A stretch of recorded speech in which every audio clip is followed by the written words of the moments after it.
Hello to all my viewers. This is Dr. Dhaval Maheta. And today we will understand how to do row filter with wildcards in KNIME.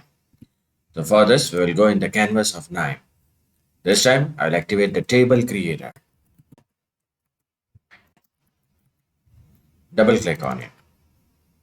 Now, again double click on it. We'll get rows and columns.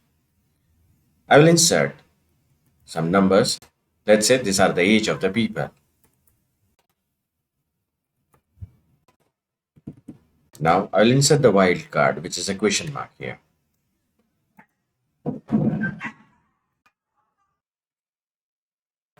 So let us say 34 and 12 and again question mark. And again, I'll take any other age, that is 48. Now click OK.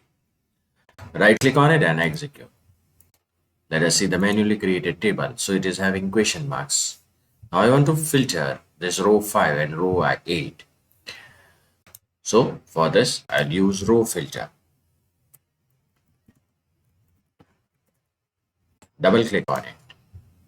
Again, right click on it and configure. So I'll include here as the question marks as the wildcard, which we want to remove those rows which are having question marks in it. So I'll activate exclude rows by attribute values. Contains wildcard. Click OK.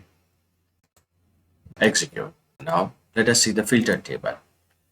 So you can see all those rows which were having question marks have been removed. So this is the way you can filter the rows with wildcards in KNIME. For more videos on KNIME, kindly subscribe to my channel. You can follow me on LinkedIn and Twitter.